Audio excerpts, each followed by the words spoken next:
Hello everyone, welcome back to the channel. This is a long overdue catch-up and a Q&A, plus at the beginning of this video in a second I've got quite a big announcement. Things are going to change a little bit on this channel, not too drastically, don't worry, but yeah, I'll explain a lot of the stuff happening behind the scenes about my future travel plans, content on the channel, what's happening next year, and some personal updates about my life. All good though, don't worry, all good. The first thing that I want to say to you guys is thank you. A huge, massive dose of love and gratitude to you guys because, you know, in January next year, it will be 4 years since I started this channel. 4 years since I put the camera on my tripod at the end of my bed and I announced to the 0 subscribers that I had that I was going to leave my job as a teacher and go on an adventure and bring everyone along with me who was interested. And a lot of you have been subscribers for a very, very long time, all the way back to when I started my adventures on Dreamy, and then when I bought Zelda and we went to other countries, and then when last year we went around the world, going to different continents and having all mad experiences. It really has been a wild ride, and none of it would have been possible without your support. People who watch the videos, enjoy them, hit like, leave a comment and subscribe. Whether you watched every single video from 3.5 years ago, or you just subscribed last week because you saw the treehouse video and you thought, oh, that looks nice. Hello, welcome, and most importantly, thank you. Cheers to you. So as you can see behind me, there is some hint to what's happening for the next 8 weeks, maybe 9 weeks, probably till the end of the year. And there are some good news and there are some bad news. So let's start with the good news. Let me explain firstly what is going on. So starting on Saturday, every week on Saturday at 6 p.m. for the next 8, probably 9 weeks, I will be uploading a travel documentary. These documentaries will be of my past best trips, my biggest adventures, my most favorite adventures. And normally on my channel, I would go to Vietnam like this, I would buy a motorbike and I would drive it across the country and I would upload episodic vlogs, travel vlogs of my experience, and it would be 20 to 30 minutes each. Well, what I'm going to do is cut out all of the faff, throw away episodes that don't help tell the overall story about whatever the series is about, whatever the adventure is based around, and then re-edit them, move things around, cut bits out I don't like, add things maybe that I do, and tell a more concise story in one long form video. So for example, the Vietnam documentary, which will drop on Saturday, will be the first of the documentary series. When I put all of my episodes on the timeline from my Vietnam trip, there was over 12 hours of footage and episodes, and I'd cut it down to under 5 hours. It's still very, very long, but it was my longest, most adventurous, most incredible, and my favorite adventure, I think, that I've done on the channel. It's a toss-up between Vietnam and Laos. Those two were my favorite adventures to film and to experience on the ground. So there will be long form videos every Saturday where you can sit down and enjoy an uninterrupted long form documentary for you to get into some of the older content. Some of it would have been filmed last year and some of it would have been filmed 3 years ago. These documentaries are going to be perfect for the new subscribers. I know some of you might be rolling your eyes saying, I've watched all your videos, Paddy. I saw you go to Vietnam. I saw you go to Sri Lanka in the tuk-tuk. I've seen them all. Well, some of you haven't. Some of you don't even know that I've been to places like Vietnam, Antarctica, Patagonia, for example. In fact, even some of my most loyal followers, my Patreons and my channel members, I got an email the other day from one of my Patreons saying, Paddy, I have a great idea. I think you should go to Laos. And I was like, I've been to Laos and I made a whole series about it. And I sent him the link to the playlist. And he said, oh, I'm so sorry. I didn't really know. I haven't really been a subscriber for that long. I must have missed it. And I said, don't worry. This is actually really normal and commonplace. Typically, I find new content creators on the platform on YouTube because of recent content. Your most recent videos, your most recent uploads go out and they work for you. The algorithm tries to get more views, and if they make good videos, you get new subscribers, and new subscribers don't necessarily go, right, let me stop everything, go to this guy's channel and watch every single video from the last 3.5 years. People just don't have the time. And so a lot of people don't know that I've been to places like the Philippines and traveled and backpacked across it. They don't know I hiked across Patagonia, etc., etc. And so this will be an opportunity for the new subscribers to find these adventures and watch them in an uninterrupted, more concise, and a tighter, refined story. For the old subscribers who maybe are looking for something to watch, you can relive these adventures with me, but in a more refined, longer formed way.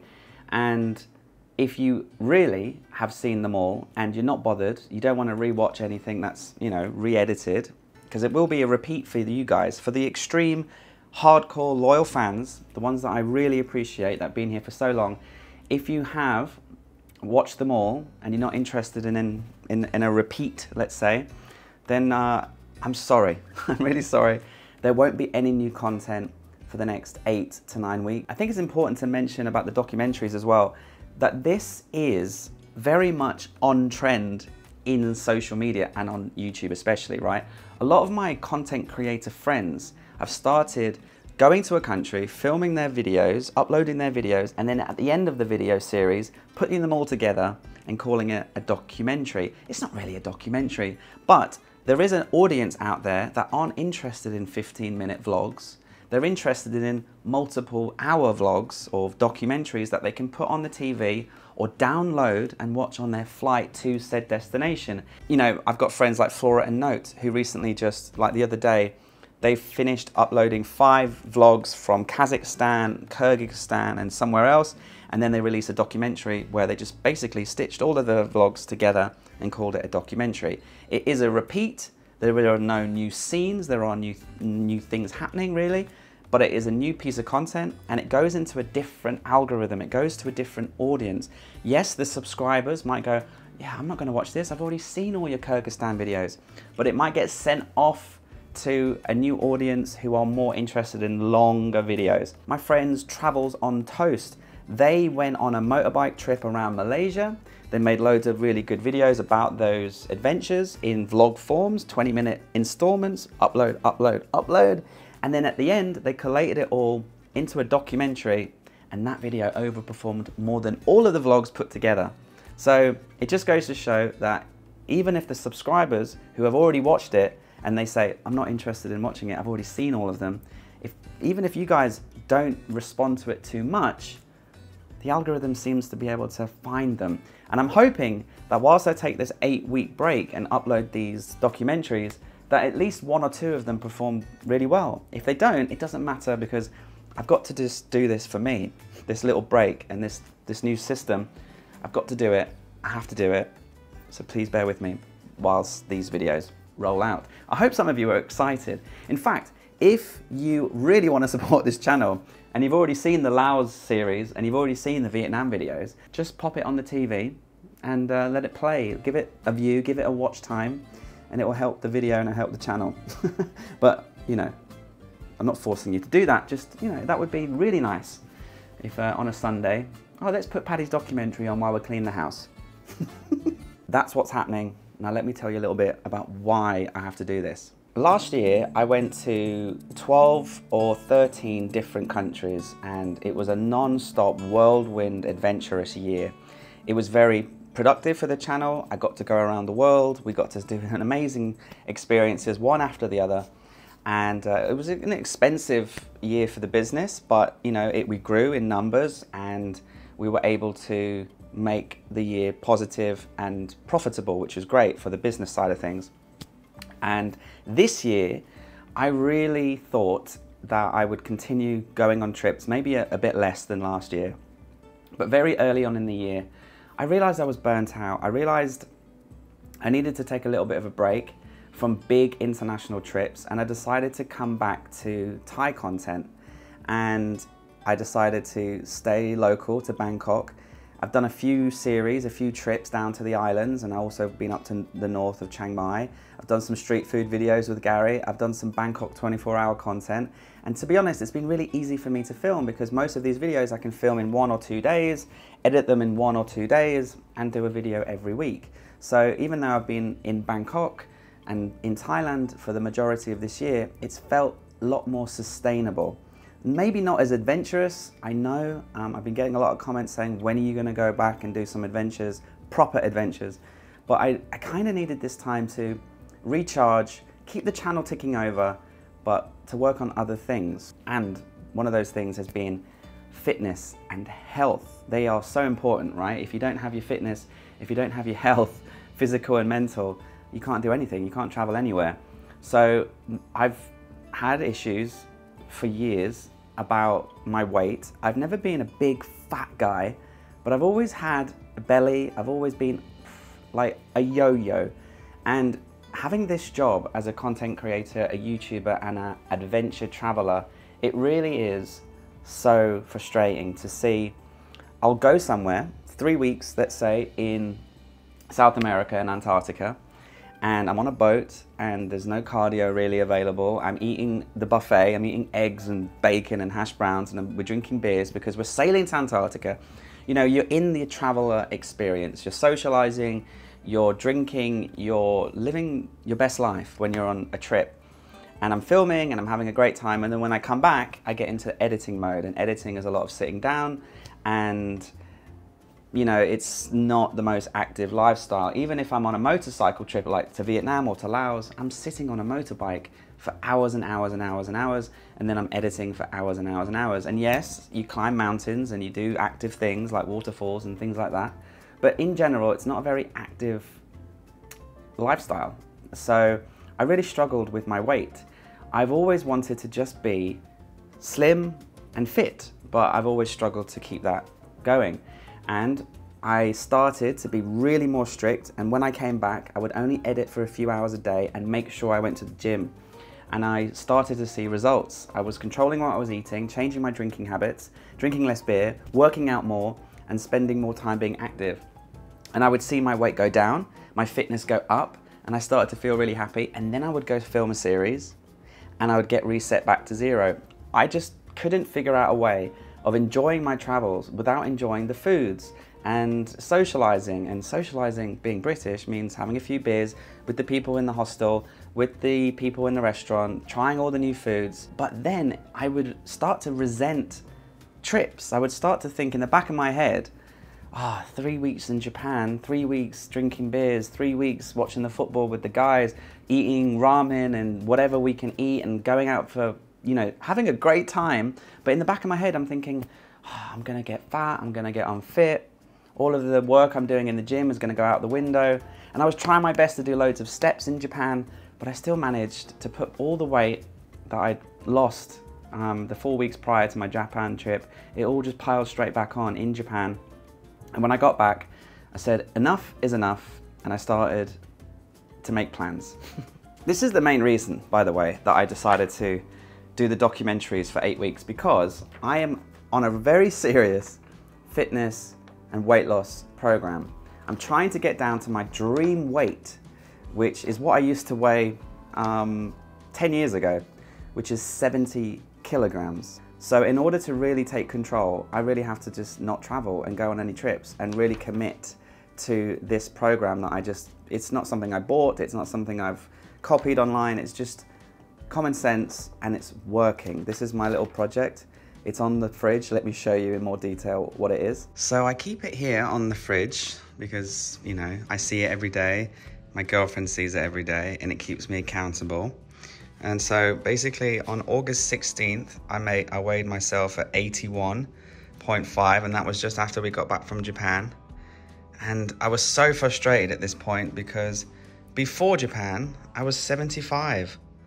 And in 3 weeks, and then maybe another week after I got back, you know, beers and eating lots of delicious Japanese food and being on vacation. I don't know why, but I just put so much weight back on. And it really frustrated me, and I just got so annoyed. I decided to take proper action. So I started this 11-week program. and I just made this myself, and I fill it in and I keep myself accountable. The goal is to do 9 group workouts at the gym. I normally do RPM and body pump because these are my 2 favorites. This one's extremely good for cardio. This one's good for your whole body workout and cardio. And each week I try to do 9 sessions, and each week I try to go for at least 5 long walks.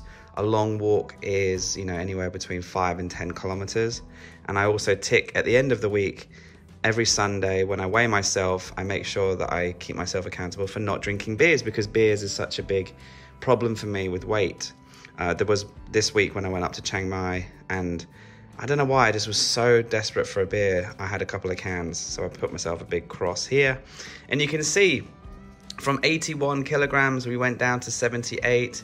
We went down to 76, 75. We stayed around 75 for a few weeks. I did get the flu, and I also hurt myself, so I didn't go to the gym as much. And then we had a few beers, and we had a bit of a blip, but then we've been smashing it, and now we're down to 73.5. And I don't know why I struggle so much about worrying about my weight and my fitness. It's not like it's really detrimental. It's not like I'm a big, obese person that needs to lose weight to stay alive. You know, I'm fine, but it really does affect me.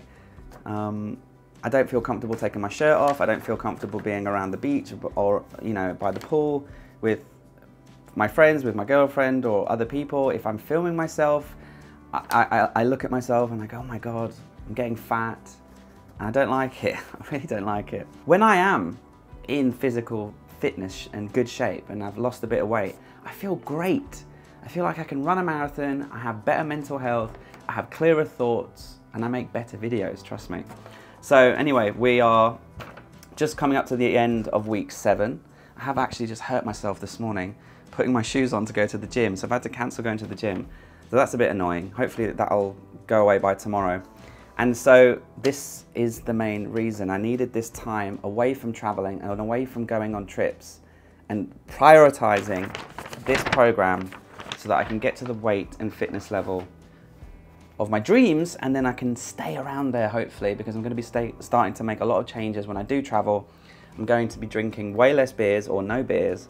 I'll probably have a couple of beers, let's be honest, but you know, really change my mindset and be mindful of the choices that I make when I come to eat. For the first 2 weeks, when I think I lost 6 kilograms in 3 weeks, right? Because I went fully carnivore. I saw these carnivore diets on Instagram, and I was like, oh yeah, that looks great. So I just ate meat and eggs, fish and eggs, fish and eggs, meat and eggs every day for 2 weeks. But do you know how much dietary fiber, the stuff that you need to pass the food through you and out of you, do you know how much dietary fiber is in eggs, meat? 0. So after 2 weeks, I realized I hadn't gone to the toilet in days, and then I had a bit of an episode and nearly had to go to hospital because I was that clogged up, I couldn't bloody move. And then I realized, oh, you do need to eat vegetables, you do need to eat fruits, you do need fiber in your diet. So now I have a bit more of a balanced diet. I do eat a little bit of carbs, I eat lots of fruit and veg now, and loads of meat and loads of eggs, and I can still see that my body is feeling really, really good. The other reason why I need to take some time away and do these weekly documentaries is because my mum is coming to visit. Actually, my auntie is coming as well. So family's coming to visit, and we're going on a 2-week trip. We're gonna go to Phuket, we're going to a few islands, we're going to Khao Sok National Park, we're going up to Chiang Mai and Bangkok as well. Then my mum is going to Vietnam, and she's going on a big trip. And me and Miss P are gonna go to London, we're going to the UK, and this is all happening between now and Christmas. And I just decided, you know, let's prioritize physical health, family time, mental health, and really take a step back from filming new content. I got loads and loads and loads and loads and loads and loads and loads of questions on my Instagram Q&A, which is the next section of the video. And I know, because I've just had a brief look at a few of them, there is a lot of personal questions in here. I don't know if I'm going to be comfortable answering all of them. I haven't really read all of them, so we'll just go through them one by one, and then whichever ones make the edit were the ones that I'm comfortable sharing. You guys have asked questions about future travels as well, so don't worry, I will be explaining where I'm going to be going, because I've got some great trips coming and I'm really excited for you to hear about them and get excited for new content once these documentaries have rolled out. But just quickly, I just want to say a big thank you to Squarespace, and this is for anyone watching who needs an amazing website for your small business or your blog. I build mine with Squarespace. You can see this is my website. It's paddydoyle.info, and I built it using Squarespace. It's incredibly easy to build on this platform. You don't need to be a web developer.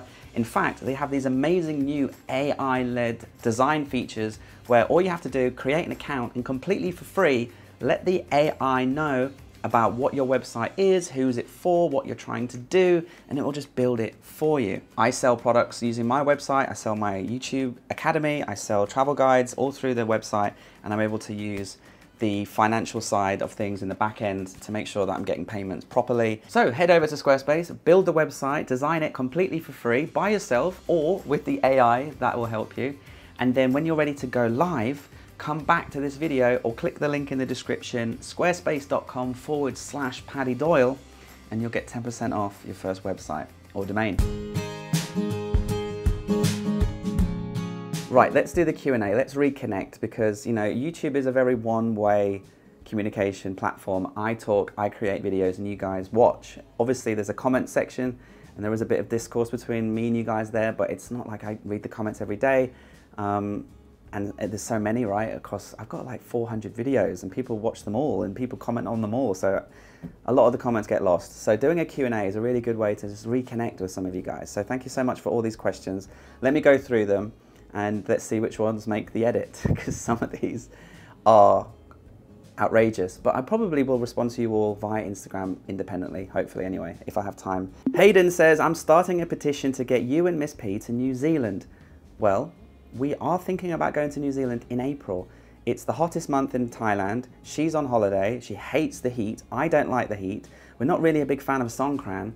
So we were looking at where would be good to go, and I found a really cool hike. I just need to try and persuade Miss P to come on a 4-day hike with me. She's not really into hiking, so if I can get her to do that, we'll be in New Zealand. But on my travel bucket list for next year, New Zealand does appear on that list. So expect me to go to New Zealand in 2025, fingers crossed. Counting Crows, would you recommend Thailand as a Babymoon destination?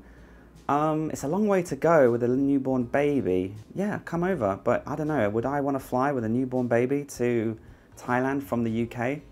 Definitely not. Paddy, how are you? But like, really, how are you? I'm great. I've just gone into quite a lot of depth about the weight loss thing and about the fitness thing, and you know, I'm actually in my element. It's been technically a bit of a year off for me. I've still made a video every week pretty much, but yeah, it's been nice to concentrate on other things like my body and my mind. So yeah, I'm really, really good. Thank you. Sally TJY says, will you visit Peninsular Malaysia? And the answer is yes. I want to come and do a motorbike trip. I've got a great little loop that I've seen. And yeah, I'd love to do that maybe next year. But again, it's kind of like a big motorbike trip, which is sitting on my arse a lot. And I'm trying to be more active. We'll see. That might be on the maybe list. Mark Sampson says, do you do all of your editing? The answer is yes. I did have someone help me for a long time whenever I got overwhelmed. But most of the stuff even back then, most of the stuff I would do was by me. I had someone do all the YouTube shorts for a year, but then they wanted to go from £1,500 a year to 6,000. So I got rid of him. I was like, no thanks. It's just not worth it. Plus, I really don't rate YouTube shorts really, because they can just make you get loads of subscribers, but not many viewers. You might see a lot of YouTubers out there with loads of subscribers, like 400, 500,000, a million, right? But it's mainly because of their viral shorts, and it's not good. It's not good for your channel. It's not good for your business to have loads of subscribers who don't watch your videos. They might watch your shorts, that's fine, but your bread and butter and the finances that really are, you know, the most important part of being a business come through long form videos and sponsors. So yeah, I do all of those long form videos myself because I think they need a bit of the Paddy touch. How do you find sponsors for your channel? So this is a really interesting one, and I think this topic is worth diving into just briefly because it concerns you guys. You are my viewers, and you guys are forced to watch a lot of branded content. Even in this video, you know, mentioning Squarespace, it is a big decision to move into when you start a YouTube channel, to do sponsorships or not. I refused all sponsorships for the first 12 to 15 months, but after a year and a bit, when I decided that YouTube was my job, my full-time income, and I was going to create a business around it, I had to start saying yes. It is a huge part of the business. Brands reach out and they say, you know, can you promote our service, our product? And I have a team based in Canada who take care of all of my brand's sponsorship deals. They are the guys that put stuff in front of me, contracts in front of me, where I say yes or no. They do a lot of the work behind the scenes. They reach out to brands on my behalf. They are in the ecosystem where brands and agencies all talk to each other, where budgets are cut into different sections and then divvied out to the creators that they seem to want to work with. If you do want to attract sponsors and brands to your channel, it's all, in my experience anyway, based on not how many subscribers you have, but where they are from. And a lot of my audience are from the US, the UK, Canada, Germany, Australia, New Zealand, and a lot of expats living in Thailand. But because my audience is much more Western, that's why you see a lot of brands that are selling products in the US. So because this channel's audience is cut up in a really positive way in terms of its audience demographic, you know, where they're from, how old they are, how much disposable income they have, and because the channel does reasonably well, people are more inclined to watch the ads and go through and purchase the products because they go, oh, I needed a translation device, I might pick one up. Oh, I actually am starting a little side hustle and I would like a professional business website. I think I'm gonna experiment with Squarespace. And then if they go and click and buy the product, the channel gets paid for that, as well as you know, upfront costs. We actually have a fee we charge per brand, per sponsorship. It varies. You'll see I'll do stuff on Instagram sometimes as well. I'm not comfortable telling you how much we charge and how much it makes, but it's a lot more than what you might think.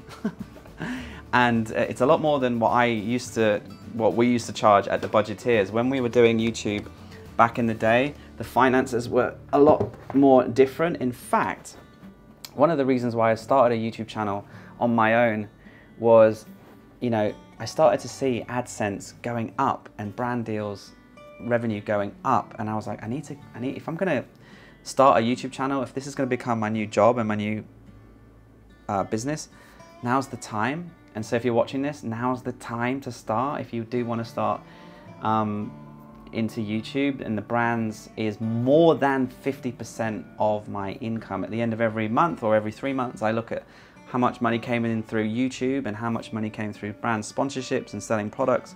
And it used to be YouTube was 70%, now the YouTube stuff is around 30%, and the brand deals have gone up in you know, how many brands are wanting to work with me and what they're willing to pay, the business. It's coming up to Christmas, so I've been booked out. I mean, yeah, I actually have way too many brands wanting to work with me than I have time making the videos themselves. Like, it's got to that point where I have to start saying no, I have to start saying I can't do that, I need time off, I don't have any content, I'm taking 11 weeks off, you know, and it's a good headache to have.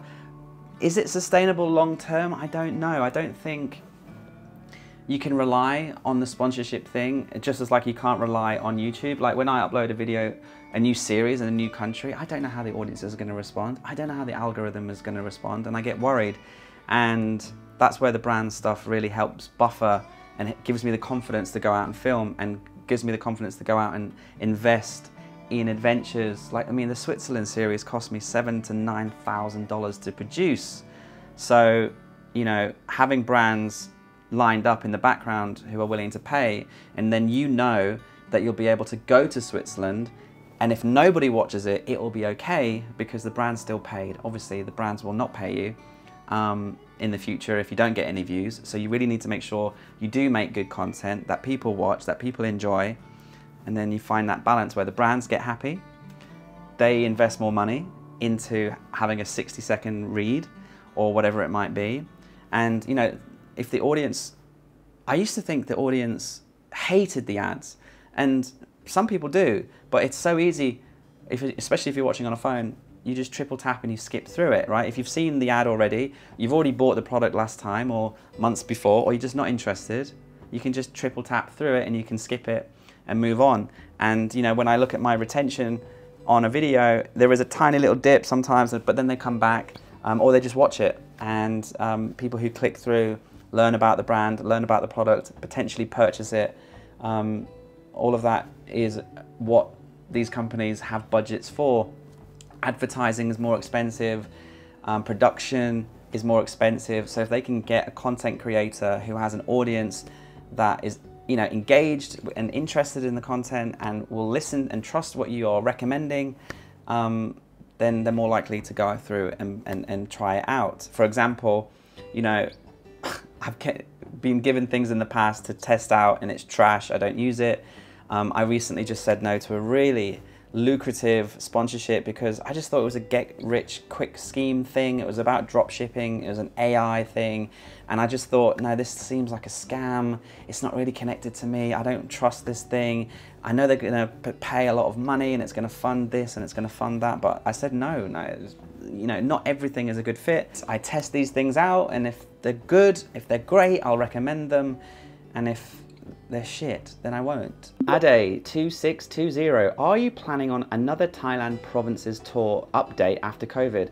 Yeah, maybe in the future. I would love to go back to some of the provinces, or all of them really, especially because at the beginning when I was in the deep south and the islands, a lot of the islands was during COVID and it was all dead.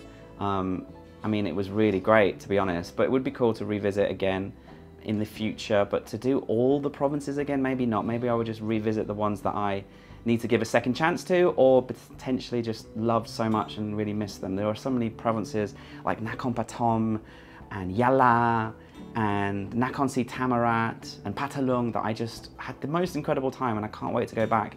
I just need an excuse. This might be a good excuse for a series next year, but we'll see, because that would be a lot of motorbike drives and I want to stay active and I want to get out of Thailand again next year, but we'll see. Hock Lei 7, go to Xinjiang and Western Sichuan. I'm presuming that that's in China. Everybody's going to China right now. I just think it looks tacky. I think all those lights and all those, you know, cable cars and vlogs that I've seen, I don't know if I'm convinced with China, guys. I know it's really trending right now and everyone's going.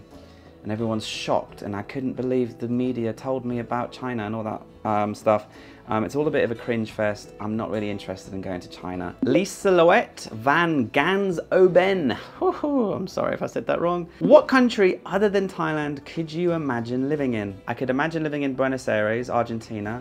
I could imagine living in London, UK, but without all the high expense. And Sydney, I'd love to live in Sydney. In fact, I almost, you know, before I did the YouTube channel and I came back to Thailand years ago, I almost applied for permanent residency and I was going to get a sponsorship with a company, but in the end I just didn't feel right. But I could easily live in Sydney, it's so beautiful there. Chrissy says, which country did you travel to which really boosted your YouTube channel? When I went to Vietnam, that was probably, in terms of views, the most that a series had gained. But, you know, I also had a few shorts go viral in the US. Here's the thing, if you do decide to like target a specific country and you gain a big audience in that country and then you leave that country, you're screwed. That audience won't watch you anymore. It's a really difficult thing to juggle as a content creator in the travel niche. I see a lot of people blow up in a country and then leave, and then their audience drops, their view count drops significantly. And you know, that's part and parcel of being on a travel channel, I suppose. The idea is to try and gain an audience that will follow you for who you are and what travel style you have and your video content style, rather than trying to play the algorithm and attract the local crowd of the country that you're in. Because that's really easy to do. You just play up to being a foreigner you play up to being, you know, you're complimentary about everything you see and eat and do in the country, and normally that means that the people that live in that country go, wow, this foreigner loves our country, let's subscribe, let's watch all the videos. And then when you leave and you go somewhere else, they go, oh, he left? Okay, I'm not watching his videos anymore. And it's quite fickle. Definitely the worst thing about being a travel content creator, and that's why I just concentrate on making fun videos about me and about my adventures, and I try to talk to everyone from around the world at the same time, and I don't really try and focus on the audience local to that country at that time. Willie says, quick question, mate, flying a drone in Bangkok, is it safe to just fly and go? Not really. The buildings will interrupt your signal. Don't fly your drone in Bangkok. Just use stock footage or websites. I use Envato Elements whenever I need an opening shot, you know, like a beautiful time lapse or a drone shot, and I don't have any myself because I didn't take my drone, or it was illegal to fly, or it just didn't seem right to fly. Sometimes you need to use your common sense. Bangkok is a place you use your common sense. Go and get the stock footage from somewhere else. I think I pay like $15 a month. And if you do fly a drone, be mindful of other travelers, be mindful of the rules. There's nothing more annoying than someone at a beautiful, quiet spot getting their drone out for 20 minutes. You know, it's okay, get your drone up and get the shot, but get it down and put it in your bag and relax and stop annoying everyone. Hannah Chapman says, do you ever miss living in Chiang Mai now that you're in Bangkok? No, I don't. Chiang Mai is beautiful, but it's only good like 7-8 months of the year. The smoky season is just, you know, it's terrible. The rainy season this year was awful. The flooding was so sad. And, you know, Chiang Mai, when you live in Bangkok, Chiang Mai is basically a tiny little town.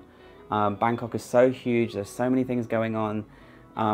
It's vibrant, and I would never thought I would ever say this, but Bangkok is literally the best place to live in Thailand by a mile. Well, it's just right for me and where I am in my life right now. You know, my girlfriend lives and works here. I'm happy. The gyms are amazing. It's really convenient to walk and get public transport anywhere.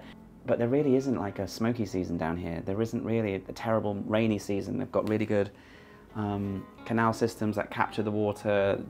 It's just by the ocean, so a lot of the wind blows away the smoke. The air quality is really good, much better than Chiang Mai. I'm not talking bad about Chiang Mai, I love Chiang Mai, but now that I'm in Bangkok, I don't miss living there, to be honest. How was your meetup with Will and Jose? Yeah, we went on a little hidden Bangkok tour. Carl Watson was in town, and we just decided to catch up, and Om over at Hidden Bangkok Tours helped me organize that trip, and it was great. And Will and Jose are doing really, really well. They're thriving with their new life in America, and they're back on the road traveling, and they're getting sponsored to go to Japan with Booking.com. I'm very jealous. Mara says, have you ever thought about making a podcast? Flora and Note just started one, and I thought it was quite cool. I actually started a live stream channel. You might see it knocking around on my channel, but now I just feel like it adds more pressure. Like I should live stream, but I don't really want to. I don't really have anything to say. I'd rather just chill out on my own. So I kind of regret the live stream thing. I might rebrand it into a podcast. Let's see how I feel next year. Would you ever like to try living in a camper van, says Sandra? The answer is no. I can't drive. I don't know how to drive a car or a van or a camper, and I prefer like camping or like staying in a hotel than sleeping in a car over and over. It's just not for me, that lifestyle. It's just not for me. I know it was huge and popular on YouTube for a long, long time, but it's just not for me. She also has another question where she says, how do you balance traveling alone a lot and being with Miss P, your girlfriend? Does it affect your relationship? It's just like any relationship. Sometimes you have to go to work and sometimes you can stay at home. Her work is at a school, my work is at a country or a different part of Thailand. This year I've been really good at trying to stay in Bangkok. It's been really good for our relationship. We spend way more time together, but next year I'll go on more trips. But I've learned that 3-4 weeks away is not really ideal. It's better to go away for 10 to 15 days, maybe 2 weeks. Elise says, how do you budget for countries? Well, I don't really budget anymore because, to be honest, the channel generates revenue from traveling, right? So any expense goes off the business as an expense. I just write it off, like hotels, flights, meals, things that I'm filming for. It all comes under, you know, expenses. So I claim it all back through the business, and then the views of the videos, the products, the guides I sell, the brand sponsorships, things like that, that's all revenue. And because it's my job, I don't really budget that much. Obviously, I don't just book a week in a 5-star hotel and fly first class. I still just, you know, do the normal things like, oh, that looks expensive, that looks cheaper, that looks more comfortable anyway, I'll stay there. So I just fly economy. I've done a couple of business class upgrades, but I just don't think it's worth it. You still land at the same airport at the same time. You just get, you know, a little bit of nicer food and a nicer glass of wine, but it's still uncomfortable. It's still a flight and it's just not worth it. All those people that do the business class stuff, it's all bullshit. Just go in economy, save your money, spend it on things that are more fun, like adventurous hikes, or, you know, there's so many delicious foods you could try and experiences you could do. Mr. McDonald, what are your top 3 destinations for a 2-week trip to Thailand? Bangkok, Koh Samui, Khao Sok National Park, and back to Bangkok. Bangkok traveler, do you think you'll ever go back to teaching in some capacity in the future when I'm a bit older, maybe when I'm coming up to retirement age and I want to just do something part-time and I don't feel like doing YouTube or something anymore? We don't know what the future holds, but definitely not in the short term, because I'm my own boss. I have freedom to go and do what I want. I don't need to go to school. I don't have line managers, head of years. I don't have to do teacher meetings, parents meetings. I don't need to lesson plan. I don't need to do all the stuff that came with teaching. Of course, the teaching element I miss. I miss being in front of the kids and seeing their big smiles and their cute faces and learning and exploring the world around them and creating content for them to immerse themselves and learn. I miss that side of things, but when you're your own boss and you run your own business and you can do whatever you want, wake up when you want, go to work when you want, go to the gym whenever you want, take 11 weeks off whenever you want, I would take that. Henrik has a question about tech. Beginner camera, lens and equipment for a travel channel under $3,000 US. Don't bother spending $3,000. Just use your iPhone. If you have an iPhone, get one. They are incredible. I've just got the new one I upgraded recently. The camera is absolutely outrageous. If you watched my treehouse in Chiang Mai video, I filmed the whole thing on this. The trend I'm seeing my fellow content creators is right now, they're selling their big expensive Sonys and Canons and all the lenses, and they're buying the DJI Pocket 3, or they're buying and upgrading to their new phone, because the phones are smaller, they're more discreet, they're easier to use, they get less attention from, you know, people in the public. J1892_B, tips on how to start my own YouTube channel. Come up with a better YouTube channel name than your Instagram name, because it's not got to roll off the tongue. And come up with a unique idea, be different, be yourself, and start. Everything else doesn't matter. Teresa Namita says, what's a bucket list place you really want to see? New Zealand, Milford Sound. I'd really like to go to Cape Town and just see the beautiful coastline. And Madeira, it looks beautiful, Madeira. I might go to Madeira next year, guys, to be honest. Continental Coxsons say which countries are high priority. The ones I just mentioned, as well as Iceland, back to Switzerland, Scandinavia, more of Scotland, Highlands. I really want to do hiking trips next year, guys. I want my content to be based around long, beautiful nature, hiking. I don't want to be on a motorbike all year. I don't want to be on a motorbike at all, really. If I can go on an active trip, keep those steps, keep the weight and the mind around physical, active lifestyle whilst experiencing a country. I don't really think I want to turn this channel into a hiking channel, but I definitely want to find a way to keep hiking and keep active as the main narrative of that series. For example, Bali, I drove around on a scooter, but I hiked up mountains, I hiked up volcanoes, and it was very, very active.